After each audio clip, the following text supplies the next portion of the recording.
देवामध्येच बसून ऐकावं लागेल तुम्हाला आणि त्याचंच तुम्हाला पुण्य प्राप्त होणार आहे। तुम्ही इथे तिथे कठड्यावर बसून जर ती अमृतवाणी ऐकणार असाल तर त्याचा काही उपयोग होणार नाही।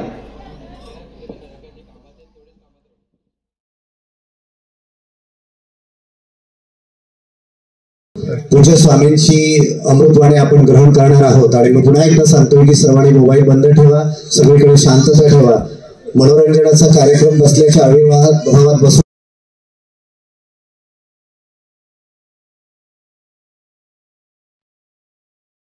आहोत। करचरणकृतं वा कायजं कर्मजं वा श्रवणनयनजं वा मानसं वा पराधं विहितमविहितं वा सर्वमेतत् क्षमस्व। जय जय करुणाब्दे श्री महादेव शंभो। नमः पार्वतीपतये। आज आपण इथं महादेवाच्याच देवाचा कळस बसवत आहोत ना, मग मोठ्यांदा काहीतरी करा की ते देवाला यायला नको का इथं। नमः पार्वतीपतये। या ठिकाणी आज आपण आता कलशाची स्थापना करणार आहोत।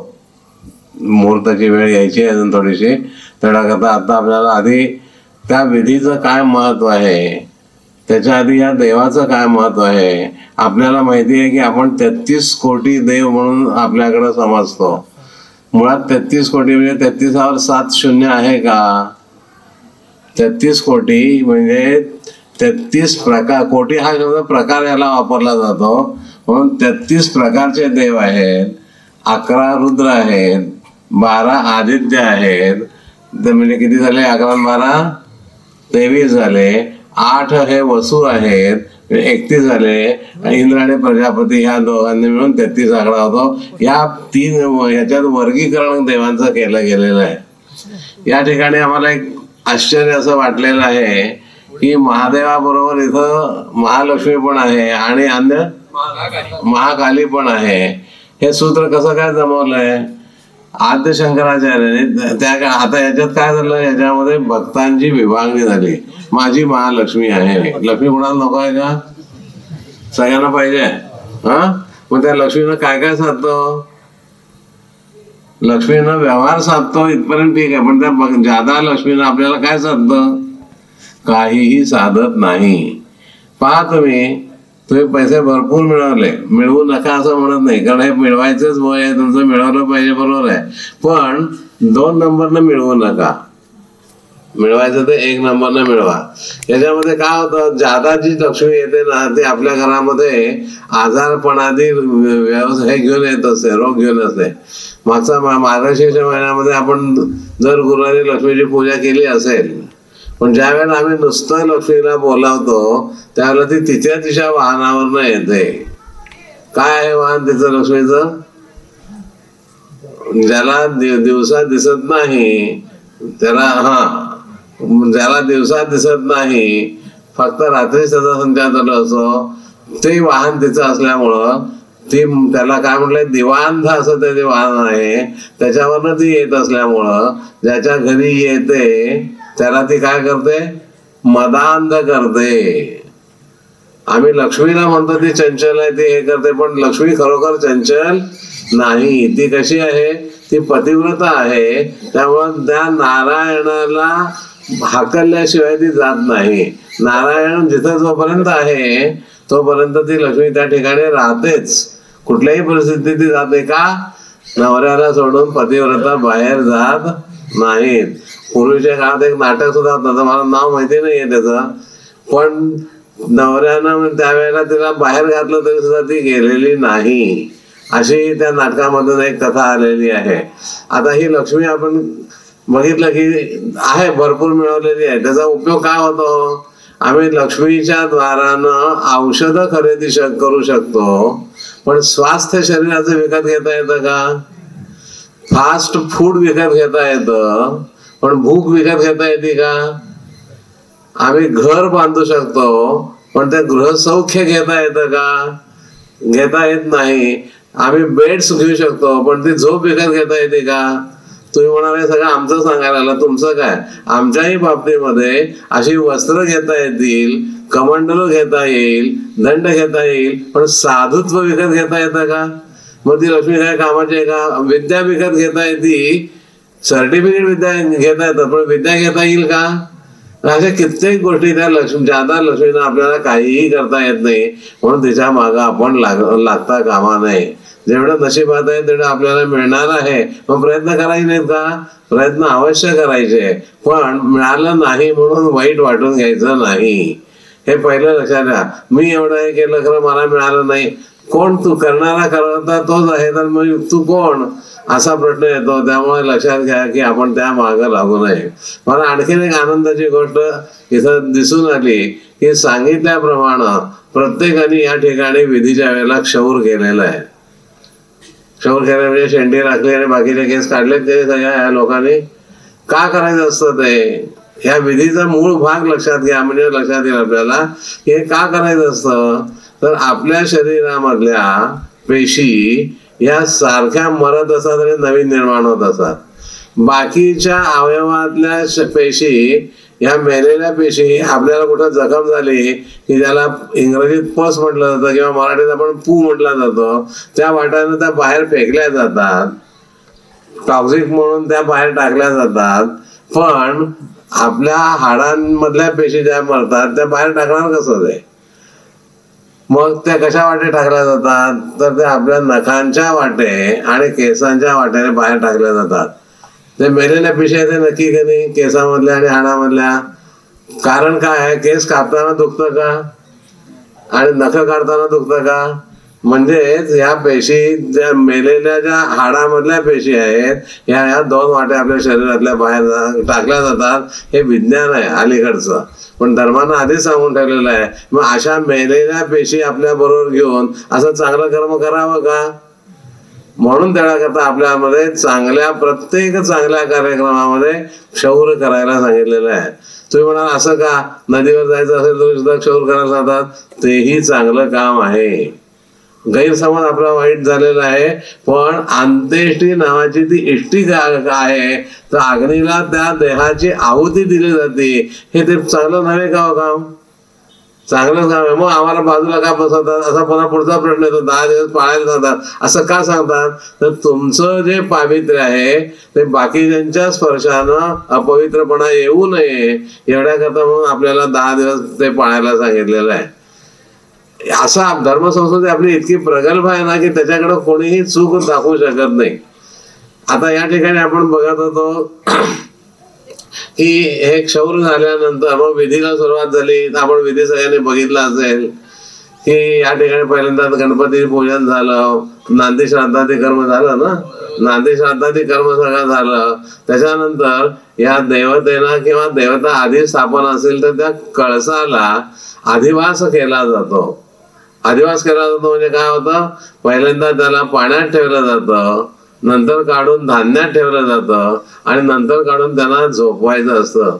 वर्तमान काळात इथं कसं केलं मला माहिती नाही, पण वर्तमान काळामध्ये काही गुरुजी धान्यावरच झोपू लागलेले आहेत देवतेला.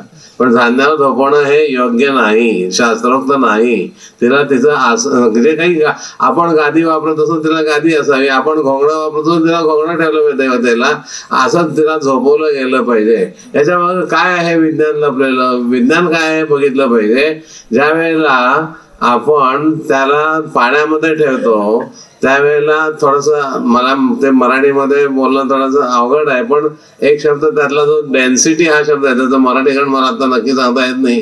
ही डेन्सिटी त्या कळस असेल किंवा देवता असेल त्याची जास्त असती, पाण्याची कमी असती. मग पाणी हे त्याच्यातून तिकडे वाहत जातं आणि प्रत्येक गोष्ट ही सच्छिद्र असल्याचा परिणाम त्यातून पाणी आत जातं.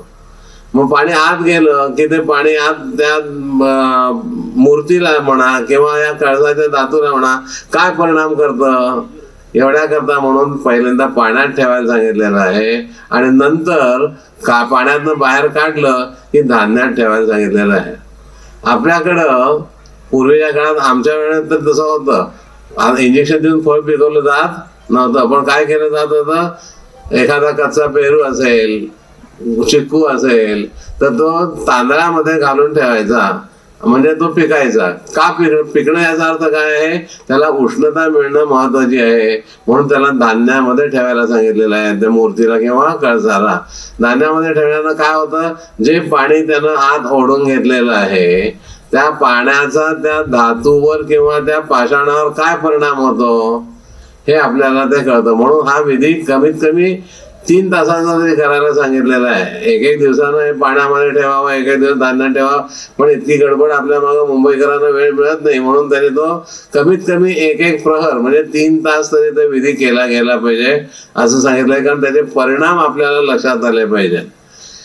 एकदा तो पाण्यात काढून धान्यात ठेवला की धान्यातही पुन्हा 3 तासानं बाहेर काढायला सांगितलेलं आहे आणि त्याला मग 1 रात्र पूर्णपणे झोपून ठेवायला सांगितलेलं आहे. का सांगितलंय तसं, तर पुन्हा तो कायमस्वरूपी आपल्याला पिढ्यानपिढ्या आशीर्वाद देण्यासाठी उभा राहणार आहे, एवढ्या करता त्याला आधी झोपून ठेवायला सांगितलेलं आहे.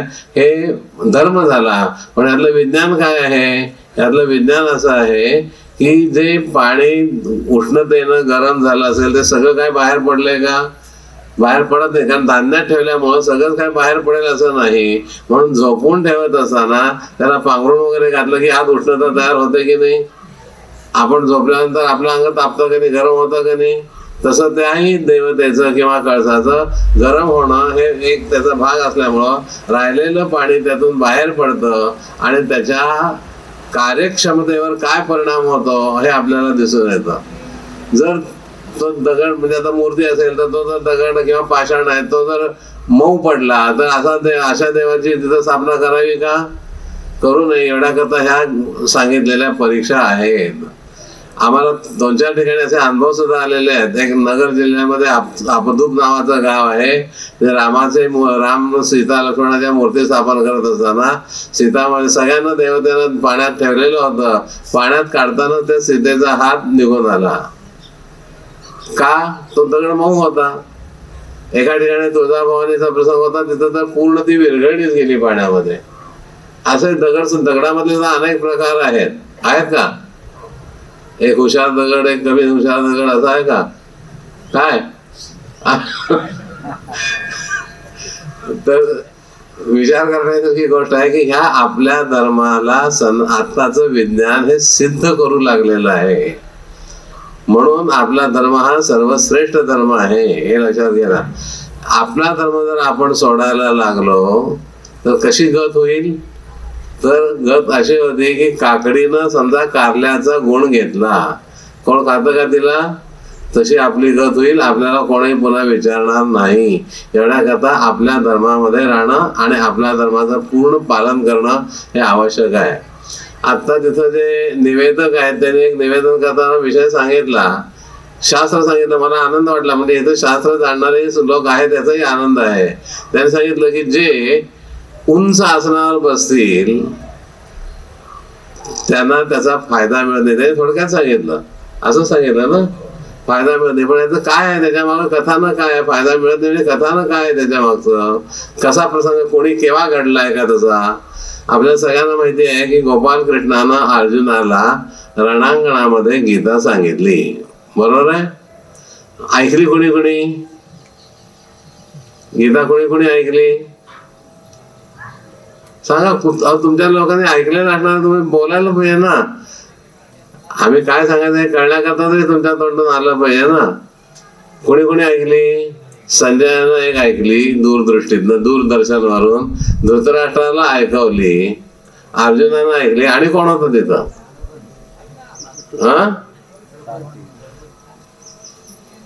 कोण होतं, मारुती.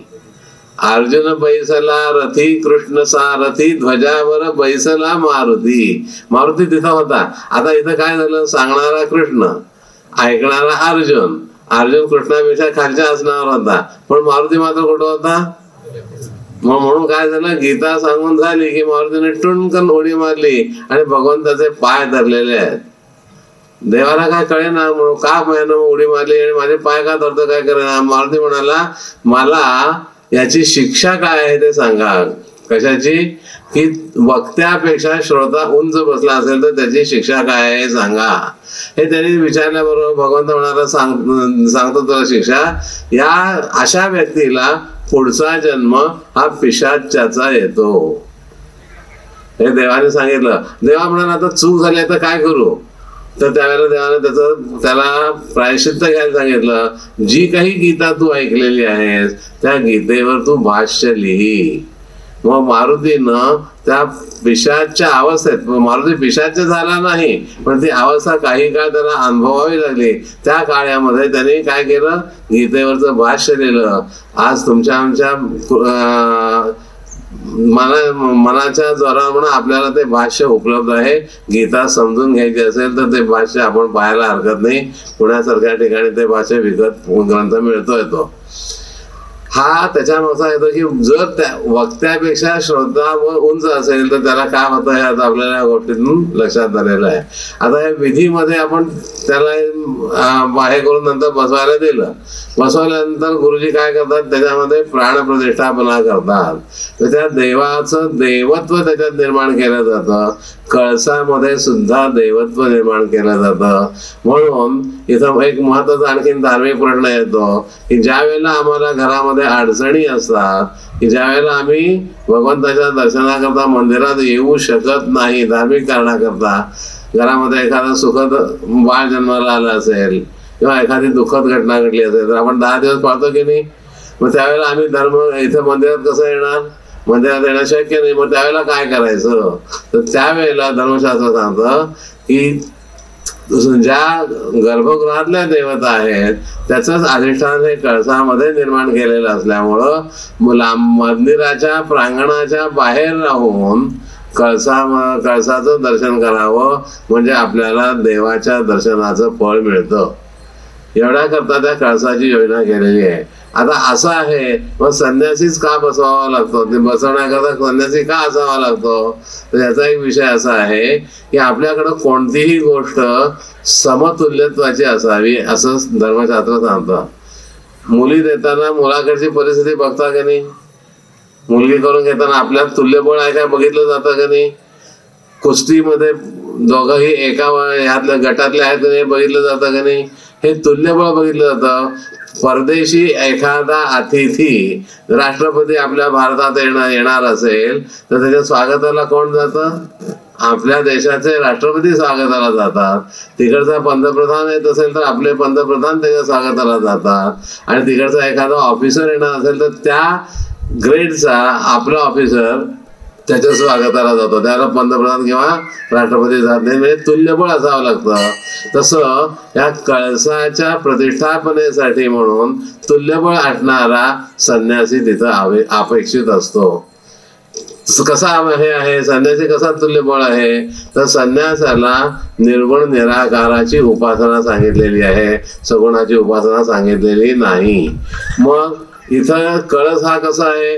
मंदिरं अनेक आहेत पण कळस हा एकाच प्रकारचा आहे. त्याची उंची कमी जास्त असेल, त्या उंचीसाठी लागणारी मधल्या घागरी जास्त कमी जास्त असतील, पण बाकी वर जाणारा जो वर बिंदू होत जातो हे सगळीकडे सारखा आहे की नाही? म्हणजे काय आहे याचा अर्थ? कळस हा निर्गुण निराकार असल्यामुळं त्याच्या उपासनेचा जो निर्गुण निराकाराचा संन्यासी आहे तो समतुल्यत्वानं त्याच्या स्थापनेसाठी असावा लागतो. असं हे सगळं कळसा बाबतीमध्ये आणि देवतांच्या बाबतीत सांगायचं झालं तर हे आहे. आता मूळ महादेवाचा आजचा विषय असल्यामुळं या महादेवांच्या मध्ये बाकी सगळ्या देवांना कुठेही महाशब्द लावलेला आहे का? फक्त एकाच देवाला तेवढा महाशब्द लागतो. काय वैशिष्ट्य आहे यांचं? महादेवाची जर आपण कुटुंब व्यवस्था पाहिली तर कुटुंबात कोण कोण आहे हो त्यांच्या? एक पार्वती माता आहे, 2 मुलं आहेत. मग ते 2 मुलांचं आज आलं का त्यावेळेपासून आलं? केव्हापासून आलं? महादेवांच्या काळात सुद्धा ते 2 मुलांचाच विषय होता, लक्षात घ्या. त्यावेळेला एक गणपती आहे आणि दुसरा कार्तिकेय आहे, असे ते 2 मुलं आहेत. एवढंच त्यांचं कुटुंब मर्यादित आहे. मग तरी सुद्धा ह्यांना महादेव का म्हटलं? तर या घरामध्ये एकमेकाच्या विरोधात सगळे असताना सुद्धा सगळे एकत्र राहत आहेत, वेगळी चूल मांडत नाहीत. आमच्याकडे खट्ट झालं की लगेच वेगळी चूल मांडली जाते का? मग तशी त्यांच्याकडे मांडली गेली नाही. सगळं वेगळं. कसं वेगळं वेगळं आहे? महादेवांच्या गळ्यामध्ये अलंकार म्हणून काय आहे?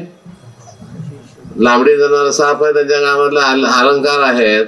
आणि कार्तिकेयाचं वाहन कोण आहे? मोर आहे. या दोघांचं सख्य आहे का वाहनातल्या? नाही. आई साहेबांचं वाहन काय आहे? वाघ आहे. आणि महादेवाचं वाहन काय आहे? नंदी बैल आहे. मग ह्या नंदी बैल आणि वाघ सख्य आहे का? बर. गणपतीचं वाहन काय आहे? उंदीर आहे. आणि यांच्या गळ्यात कोण आहेत? त्याचं सख्य आहे का कधी? म्हणजे हे एकमेकाचं सगळं विरुद्ध तोंड असताना सुद्धा सगळे एकत्र राहत आहेत, हे विशेष आहे. म्हणून त्याला महादेव असं म्हटलेलं आहे. आता ह्या महादेवाची इथं स्थापन करत असताना भक्तांची मात्र वेगवेगळी वाटणी होती असं आम्हाला जाणवत आहे. मी महादेवाचा भक्त आहे, दुसरा म्हणतो मी महालक्ष्मीचा सगळेच भक्त आहातच. कारण काय, जन्मलेल्या बाळाच्या हातात सुद्धा तुम्ही एखादं नाणं ठेवून बघा, ते सोडत नाही. म्हणजे सगळे महादेवाचे काय आहेत, महालक्ष्मीचे सगळे भक्त आहेतच. पुन्हा तिकडे काली मातेचे भक्त फार थोडे कमी असेल, पण भक्त वेगळे वेगळे आहेत. अशी भक्तीमध्ये वाटणी होता कामा नये. सगळे देव एकत्वानं आपल्याला भक्त आले पाहिजेत. त्यावेळेला ज्यावेळेला आम्ही देवाच्या दर्शनाला जातो त्यावेळेला आम्ही काय करतो? त्या ठिकाणच्या देवाला फक्त पाहतो, पण त्या देवाला ही शक्ती देणारा जो परमात्मा आहे त्याच्याकडे आम्ही पाहतो का? त्याला शक्ती देणारा कोण आहे? आम्ही सूर्याकडे, उगवणाऱ्या सूर्याकडे बघतो, आमच्या डोळे तेजस्वी व्हावेत म्हणून पाहतो. पण त्या सूर्याला सुद्धा शक्ती देणारा कोण आहे? त्याला बघितलं पाहिजे, तो परमात्मा आहे. आणि त्या परमात्म्याची प्राप्ती आपल्याला कशी होईल हे आपण यामधून शिकलं पाहिजे आणि त्याच्या मागे लागलं पाहिजे. म्हणून आपल्या सगळ्याच ठिकाणी आपल्याला दाखवताना निर्गुण निराकाराच्या प्राप्तीचाच प्रयत्न केला गेला पाहिजे, हे सगळ्यांनी दाखवलेलं आहे. तो आपल्याकडनं व्हावा एवढीच आत्ता अपेक्षा करून आपण इथं थांबूया. खरं तर जो नमनाचा श्लोक आहे त्याच्यामध्ये काय सांगितलंय? कर चरण कृतमा. आपल्या हातून सातत्यानं पाप घडत असतं, अगदी सारखं सातत्यानं घडत असतं, केव्हाही पाप घडत नाही. म्हणजे कशाद्वारे घडतं? कर म्हणजे हाताकडनं पाप घडतं. हाताकडनं कसं होतं पाप? जे द्यायचं त्यावेळेला त्यातले आपण मूठभर राखून ठेवतो का नाही, म्हणून ते पाप घडलं का नाही. करत चरण, पायाकडनं पाप घडतं. कशानं घडतं? त्या पायाचा उपयोग मंदिरामध्ये गेल्यानंतर प्रदक्षिणा घालण्याकरता करायला सांगितलेलं आहे. आम्ही जर त्या पायानं थिएटरमध्ये जायला लागलो तर त्याचं काय झालं? पाप झालं का नाही त्याचं? ते कर चरण कृतम वाघ, वाणीकडनं. आम्हाला तर विशेष करून कोल्हापूर भागात तर असं आहे की जे बोलू नये तेच सकाळी उठल्या तोंडात येत आहे. ते अभद्र बोलणं ज्याला म्हणतात ते सगळं येतं. आणि हे जे बोलत असतो हे आपल्याला पापकारक आहे. करचरण कृतम वाघ, कायाच्या शरीराकडनं पाप होत असतं आपल्या. कसं होतं? शरीराचे अनेक अवयव आपल्या शरीरामध्ये आहेत, ज्यानं जे करायला सांगितलं ते आपण करत नाही, परिणाम त्याचा पापामध्ये रूपांतर होतं. श्रवण, कानाकडनं पाप होतं, ऐकून येते ऐकतो. कुठं निंदा चाललेली असेल तर तिथं आपण हमखास ऐकायला जातो का नाही? म्हणजे हे पाप घडतं का नाही? खरं तर दुसऱ्याची निंदा ऐकू सुद्धा नाही असं शास्त्र सांगतं. मग आपण तिथं ऐकत थांबतो, म्हणजे आपल्याला ते गोड वाटतं. पुन्हा नुसती ऐकत नाही, ह्या कानानं ऐकून ह्या कानानं सोडून देत नाही, ती मध्ये पोटात पचवतो आणि गोड वाटतं, आपल्याला बरं वाटायला लागतं. त्याची निंदा झाली, बरं झालं. आणि निंदा कोणाची होती? जो हजर नाही त्याचीच निंदा होते. खरं तर निंदा करायची तर तोंडावर केली गेली पाहिजे, माघारी उपयोग नाही आहे. आता आम्ही नेमकं उलट करतो की जो आला नाही त्याच्या नावाचीच निंदा आपली सुरू होते. कारण आलेल्यातली करायला गेलं तर थोबाडीच बसेल, बसते का नाही? म्हणून आपल्या धर्मशास्त्रानं सांगितलं याप्रमाणे करचरण कृतम वा कायजम कर्मजम वा. कर्म करत असताना सुद्धा आपल्याकडनं पाप घडत असतं. बघा आता इथं त्याच्यासाठी आहुती दिल्या जातात. आपण हे सूक्ष्म पद्धतीनं अवलोकन केलं गेलं पाहिजे. या आहुती दिल्यानंतर हे गुरुजी लोक प्रायश्चित्त घेतात. का प्रायश्चित्त घेतात? न्यूनातिरिक्त वा, म्हणजे कमी तरी पडली असेल, जादा तरी पडली असेल, याच्याकरता ते प्रायश्चित्त घेतलं जातं. जादाही सांगितलेलं नाही आहे, कमीही सांगितलेलं नाही आहे. केव्हा आहुती द्यावी हेही धर्मशास्त्राने सांगितलंय. स्वाहा शब्द पूर्ण म्हणून झाल्यानंतर आहुती दिली पाहिजे.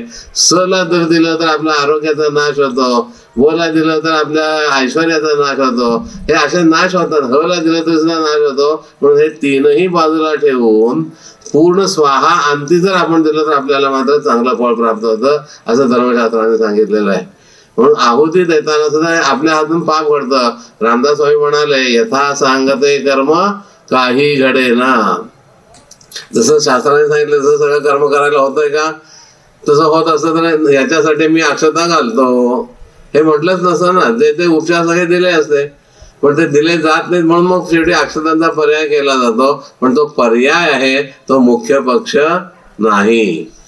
मग कायम करा श्रवण मानसंवा. मनाकडनं पाप होतं की नाही हो? ते मन भगवंताच्या चरणावर लावायकरता आपल्याला मन दिलेलं आहे. गीतेचा आधार आपल्याला 9व्या अध्यायात म्हटलेला आहे, मन मना भव मद भक्तो. तू मनमन हो. म्हणजे काय? तुझं मन माझ्या मनामध्ये मिसळून टाक. मिसळलंय का? नाही ना. बघा, कबूल करताय ना. तुमच्या देवाच्या मनामध्ये म्हणजे पतीच्या मनामध्ये आपलं मन मिसळलं पाहिजे. पतीची या माऊली म्हणाल्या, ज्ञानेश्वर माऊली, की पतीची या मता अनुसरून वागे पतिव्रता अनायासे आपुल्या हिता जागेची बाई. ती आपल्या आपोआप म्हणजे एखाद्याला त्या नवऱ्याला मोक्ष मिळेल की नाही शंका आहे. पण ती मात्र जर नवऱ्याच्या इच्छेनं राहत असेल, नवऱ्याच्या मनामध्ये मन मिसळून राहत असेल तर ती मात्र लगेच मुक्त होते. आता तरी हे वागणार का तसं? महादेवाला वचन देणार का आजपासून? आतापर्यंत गेलं तेवढं जाऊ दे, पण आजपासून तरी देवाला वचन देऊन राहणार का मनात? गीता सांगते, मी केवळ सांगतो असं नाही. माऊली ज्ञानेश्वर महाराज म्हणतात, तुकाराम महाराज तर ह्याच्या पलीकडे जाऊन सांगितलेलं आहे. तुका म्हणे पतिव्रता तिची देवावरी सत्ता आहे का? देवावरी सत्ता आहे. कोण आहे देव? नवरा देव आहे. तर नवऱ्यावर सत्ता चालते की नाही? कारण नवरा माझ्या सांगितलंय ना, मग त्याच्यावर सत्ता चालते की नाही बघा तुम्ही. मग एवढं असून सुद्धा खरं तर महिला वर्गाला हे करणं अवघड नाही आहे. ज्या वयाच्या 24 वर्षा 25 वर्षापर्यंत लग्न होईपर्यंत माहेरच्या गोष्टी करत होत्या, त्या लग्नानंतर जर 4 दिवस नांदायला गेल्या आणि 4 दिवसानंतर परत आल्या आणि इकडं जर काय दूध होतं गेलं, आमच्याकडे असं नाही म्हणतात की नाही. म्हणजे सासरी आमच्या असं नाही, एका क्षणात त्या सासरच्या बनतात. त्यामुळे त्यांना हे गोष्ट करणं अवघड नाही. हे नुसत्या ह्या गोष्टी ऐकायच्या नाही, त्याप्रमाणे वागलं पाहिजे. की त्यावेळेला मात्र काय म्हणतात, त्यावेळेला मात्र तुम्हाला तुमचा मार्ग हा सोपा झाल्याशिवाय राहणार नाही, तो व्हावा. म्हणून आपण भगवंताकडे आज महादेवाकडे प्रार्थना करूया आणि इथं थांबूया. कारण मला वाटतं वेळ होत नाही ना. हा, आता पुढच्या गोष्टी काळच पूजन करायचं आहे आम्हाला, त्या गोष्टी वेळेवर व्हायला हव्यात. म्हणून इथं आपण थांबूया. पुन्हा एकदा महादेवाचा जय जयकार करा. नमः पार्वती पतये. एकट्याने फक्त हात वर केले बघा तिथं, बाकी कोणी हात वर केले नाहीत म्हणताना तोंडाना. हात वर का करायचे असतात? प्रत्येक गोष्टीला आपल्याकडे कारण, धर्मशास्त्रीय कारण सांगितलेली आहे. लहान मुलं आहे, रांगणारं मुलं आहे किंवा नुकतं बसायला शिकलेलं मुलं आहे, आईनं घ्यावं असं वाटलं की ते काय करतं? हात वर करतं का नाही? घे म्हणून. मला बोलायला येत नाहीये पण ते हात वर करतं. तसं हे भगवंता तू मला तुझा म्हण, आम्ही तुला म्हणतोय तू आमचा आहेस म्हणून, पण देवानं आम्हाला आमचं म्हटल्याच्या उपयोगाचं नाहीये ना ते. मग तेवढ्या करता हात वर करून त्याला विनवणी करायची की तू आमच्याकडे बघ, आम्हाला घे. याच्याकरता प्रत्येक गोष्टीमध्ये धर्मशास्त्र आहे, लक्षात घ्या. किती डोस द्यावेत, पहिला पचला तरी पाहिजे ना. त्यामुळे आता याच्याविषयी जास्त काही सांगत नाही. या ठिकाणी आपण थांबूया आणि कळसाच्या मुख्य कार्यक्रमाला वळूया आपण.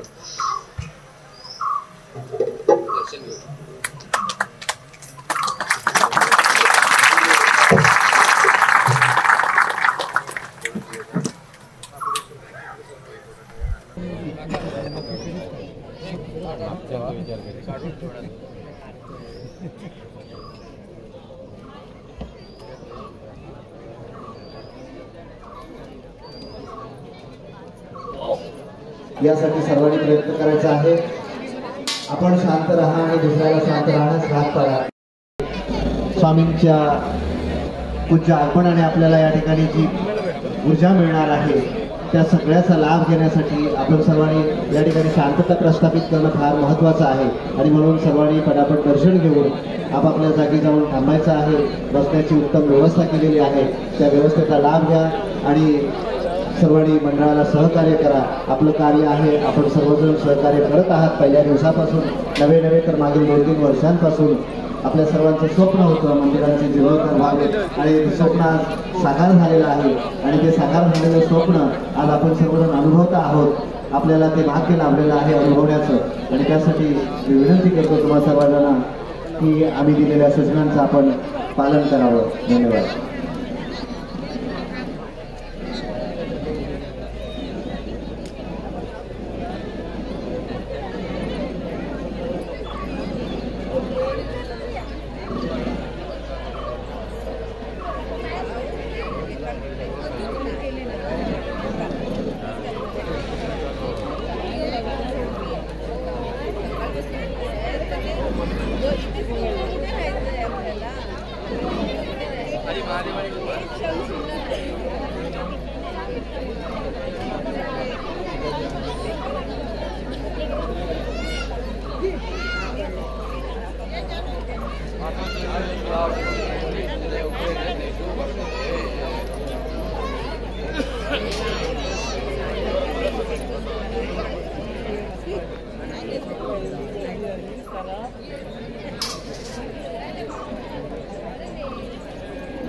Thank you.